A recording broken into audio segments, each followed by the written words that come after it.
Good Morning Business, le monde qui bouge.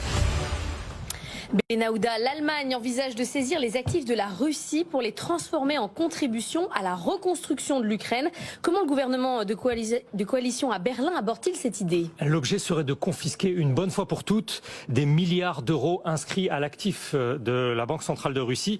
Une fois transformés, ces montants iraient à Kiev pour, le jour venu, financer les immenses chantiers de reconstruction. D'après les informations qui se recoupent, c'est la chef de la diplomatie, l'écologiste Annalena Baerbock, qui entend l'obtenir. En tout cas, à ses yeux, faire payer de la sorte les Russes pour les dommages causés doit devenir l'option centrale pour l'Allemagne. Son collègue aux finances, le libéral Christian Lindner, n'accueille pas vraiment l'idée à bras ouverts. Il fait connaître une nécessité d'avancer avec grande prudence.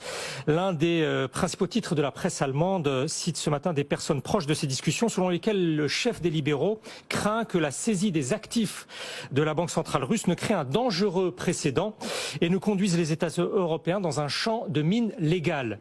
Si l'on se fie à des évaluations approximatives, l'Union européenne bloque 19 milliards d'euros détenus par des hommes d'affaires russes sous le coup de sanctions. Mais il n'existe pas en fait de disposition juridiquement valable pour leur en retirer définitivement la propriété et encore moins pour les transférer à un État tiers, en l'occurrence l'Ukraine. Entre les ministres des Affaires étrangères et des Finances, il n'y a pas d'indication exacte sur la voie que privilégie sur le fond le chancelier social-démocrate. Une agence de presse américaine avance seulement qu'Olaf Scholz veut que chaque étape soit légalement sécurisée et coordonnée avec les alliés de l'Allemagne. C'est pas évident parce que c'est quand même une première de saisir avant la fin de la guerre, avant des traités de paix, les actifs pour reconstruire l'Ukraine.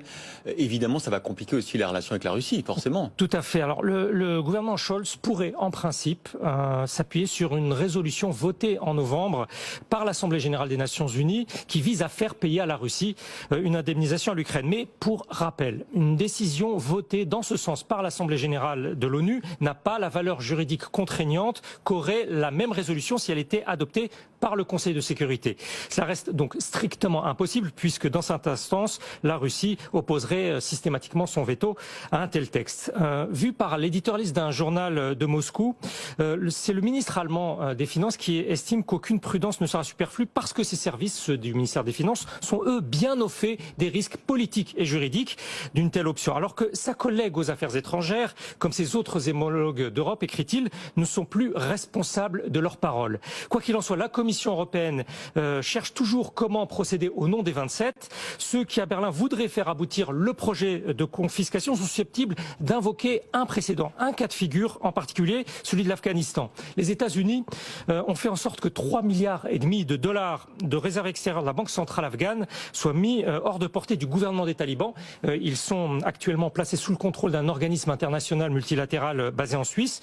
Mais du strict point de vue du droit international, les talibans en tant que tels sont eux inscrits sur la double liste des États et organisations sous régime de sanctions des Nations Unies, pas la Russie. Le Kremlin a d'ailleurs déjà invoqué a priori la nullité d'une éventuelle procédure de confiscation. Merci beaucoup, Benahouda.